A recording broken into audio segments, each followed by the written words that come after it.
Le département du Bas-Rhin, précurseur d'une politique efficace en faveur de l'emploi des allocataires du RSA, expérimente un nouveau dispositif en faveur des Bas-Rhinois les plus éloignés de l'emploi. Tout est fondé sur la base du volontariat, d'implication sociale de personnes en situation de précarité.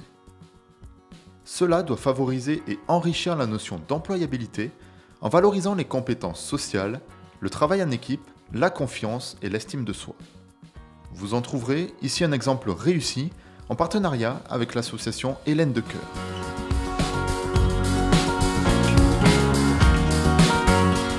On était tellement lancés, c'était tellement... ça faisait du bien de faire quelque chose. On avait envie de continuer, mais il n'y avait plus quoi faire. Sandra est allocataire des minima sociaux, mais aujourd'hui, elle est surtout bénévole de l'association Hélène de Cœur. C'est en 2011, suite au décès d'Hélène, 15 ans, d'un arrêt cardiaque, que l'association voit le jour. Pour la maman de l'adolescente, il faut soutenir la recherche cardiovasculaire pour éviter que ce drame ne se reproduise. Pour cela, elle mobilise une trentaine de bénévoles fabriquant des poupées dont la vente revient au CHU de Strasbourg. Un jour, Sandra découvre l'association et dans le cadre d'un atelier passerelle destiné aux bénéficiaires du RSA, elle fait part de son émotion. L'histoire m'a beaucoup touchée. Et à peu près un an après, quand j'ai assisté à l'atelier passerelle, Edith nous a demandé de représenter une association ou de faire parler d'une association ou de faire intervenir quelqu'un d'une association.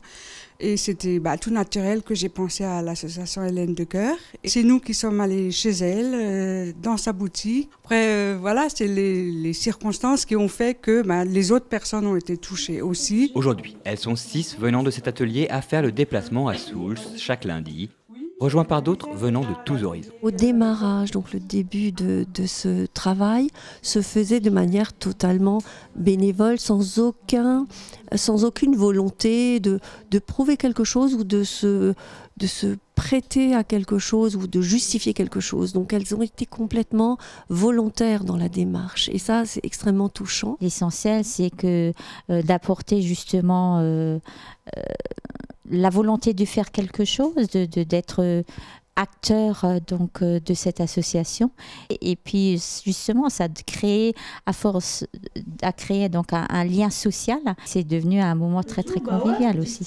C'est quelque chose d'utile, c'est quelque chose qui va servir par après, voilà. Moi je vois ça comme ça. Pour Edith, qui anime l'atelier passerelle, plutôt axé sur l'insertion professionnelle, l'engagement bénévole des bénéficiaires du RSA ouvre beaucoup de possibles, conjointement aux dispositifs déjà existants. Alors l'idée, c'est que tout le monde s'associe dans un projet commun, quelles que soient donc les situations professionnelles, sociales, etc.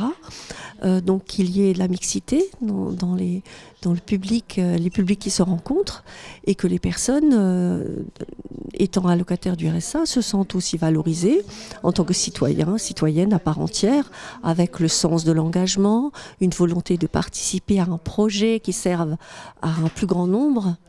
Donc l'idée première c'est ça. Au-delà du temps convivial, du plaisir de créer, de faire ensemble, etc. À Souls, c'est une expérience réussie qui devrait faire des petits. Ce n'est pas Sandra qui dira le contraire. Déjà, j'apprends que je sais faire quelque chose de mes doigts. Voilà, j'ai du temps, donc ça tombe bien. Et un apaisement, c'est un bénéfice pour soi-même. On sait faire quelque chose, même si on pense qu'on ne sait pas, c'est faux. Voilà. On sait tous faire quelque chose, et même si on ne sait pas, on apprend à faire quelque chose. C'est positif, ça nous fait du bien. Ça nous fait du bien de se dire que voilà, même si c'est pas grand-chose, si chacun met un petit quelque chose, ça peut devenir un grand quelque chose. Enfin, aujourd'hui c'est la galette des bénévoles. On ne vous dira pas qui a eu la fève, mais ce qui est sûr, c'est qu'elles sont déjà toutes les reines de l'association.